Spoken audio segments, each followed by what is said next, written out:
احنا جعانين. هتعملي اكل ايه النهارده؟ عايزين تاكلوا ايه؟ اي حاجه اي انجزي. حاجه. انجزي حاجه سريعه. كشري. عايزه كشري؟ اطلب لنا. مش هعرف التليفون خالص. السلام عليكم. رد بسرعه كده. بقول لحضرتك طبق كشري عامل كام؟ لا لا الكشري مش الطاجن. لا مش طاجن لحمه وفراخ حضرتك، كشري. كشري ب37 والكماله ب22. طيب قدامك اتنين حضرتك كمان. قدامك قد ايه؟ ساعه الا ربع. ده الطبق الواحد ب37، احنا ما شاء الله 6 ولا 7. طيب ماشي حضرتك، هأكد على حضرتك الاوردر تاني. ماشي، هات كل واحد 2. هتدفعي 37 من 37 ونسيب حضرتك تاني. هأكد على حضرتك الاوردر. شكرا لحضرتك. قولي ايش استفدت؟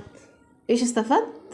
احسبي 7 في 35 هنخش لنا في بتاع 300 جنيه 250 جنيه 500 جنيه على حسابات انا، على حسابات انا. يلا انا بقى هعمل لكم مفاجأة. هو قدامه ساعة الا ربع صح؟ نص ساعة. طلبت يعني؟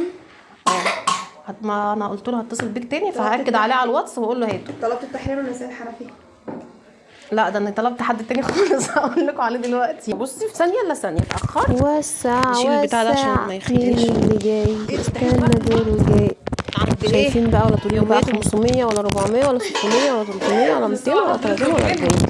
شويه الكشري بيتعملوا في البيت في ثانيه الا ثانيه. عارفين ثانيه الا ثانيه؟ كل حاجه ثانيه الا ثانيه، في ثواني. طب المحلات ومغالين الكشري عشان بيدفعوا برضو للناس اللي بيشتغلوا مرتبات، وعشان محل الايجار بتاع المحل، وعشان فمن حقهم يغلوا الحاجه. الناس هتعمل ايه؟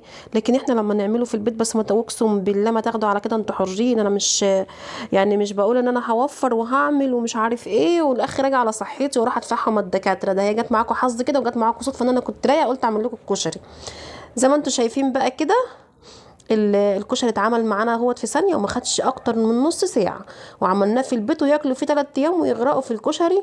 وبالمره نودعه كده قبل رمضان، ونشوف بقى عملنا الكشري ده ازاي. ويلا بينا.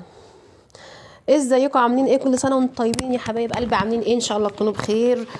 وبمناسبه شهر رمضان بقى كده، كل سنه وانتم طيبين جميعا. زي ما انتوا شفتوا بقى في بدايه الفيديو كده والمقدمه وكل اللي حصل في الفيديو ده عشان خاطر اكله الكشري. تخيلوا كل اللي حصل ده عشان الكشري. طيب احنا ليه نروح نجيب بقى كشري غالي وبتاع؟ يعني انت مالكيش مزاج تعملي حاجه، روحي اشتري، ما تتعبيش نفسك وما تقوليش انا هوفر وهعمل. ما فيش الكلام ده. هو الغالي في البيت زي اللي في المحلات، كله بقى سعر واحد. بس ايه الفرق بقى؟ ان انا لقيت عندي بقى شويه حاجات كده بواقي في الاكياس، المكرونه والرز وما اعرفش ايه، فقلت بقى اعمل لهم كشري لما اروح نشتري. طبعا كنت بشاور لكم هناك على الحل اهو. حطيت الميه تتسلق. احنا هنخسر حاجه؟ مش هنخسر كتير. عندنا شويه العدس اللي ابو الجبه، او العدس الاسمر زي ما انتوا بتسموه بقى عندكم في تبع الدوله او المحافظه اللي بتشوف الفيديو.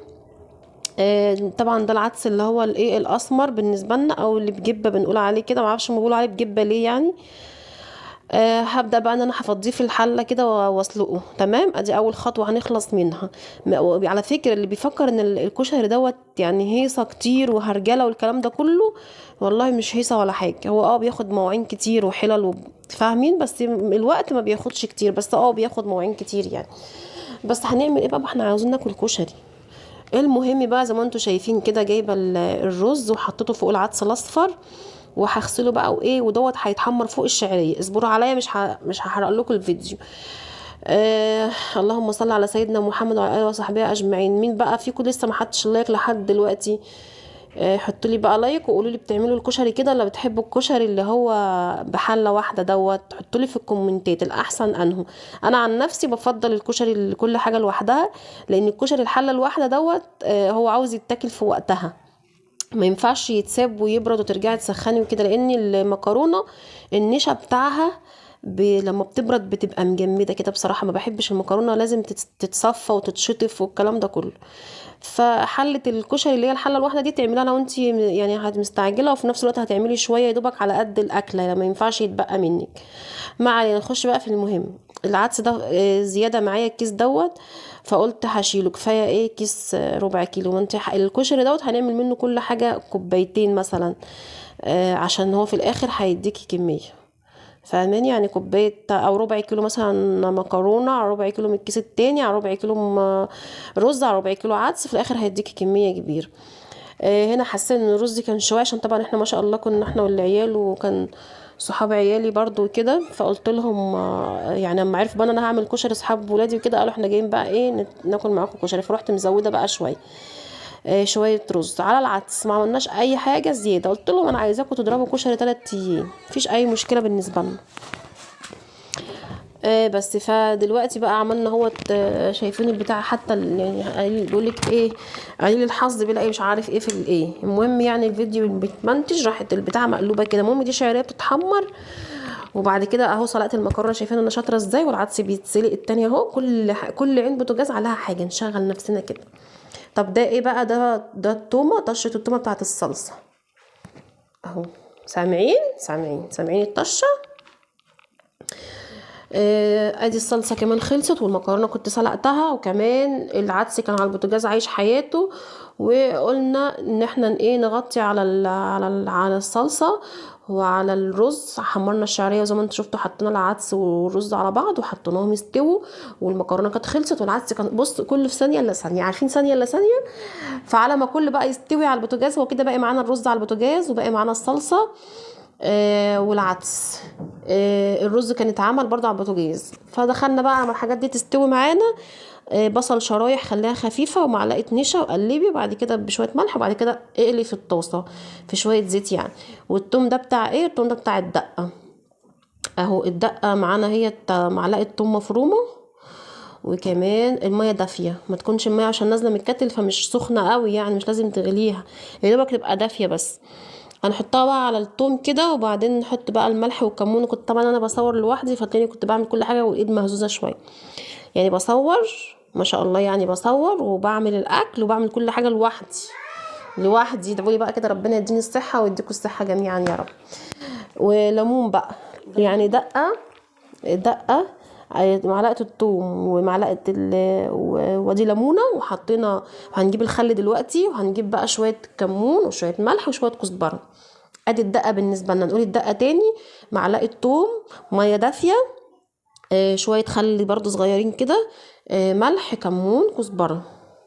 ماشي. ادي الدقه بتاعتنا بتاعت اهي، في ثانيه الا ثانيه عملنا الدقه، وعملنا البصل يا دوبك هيتحمر، وعملنا الصلصه بتتسبك اهي. تعالوا نروح نبص عليها برضو.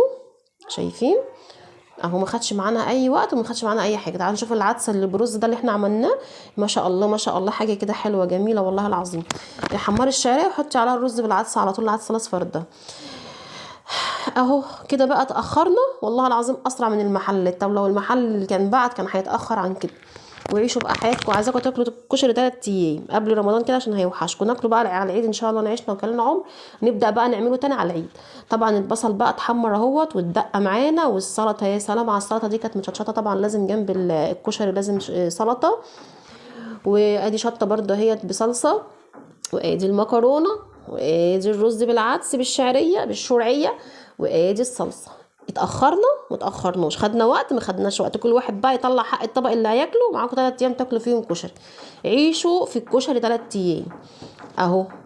بالله عليكم، مش حاجه حلوه، حاجه عظمه، ما يستاهلش لايك الفيديو الجميل دوت وتشجيعه حلوه. بس ما ياخدوش على كده بقى، ما انا برضو انا كنت عشان رايقه فقمت عملت. انا لو مش رايقه اقسم بالله لو هيجيب الطبق ب100 جنيه ولا تفرق معايا.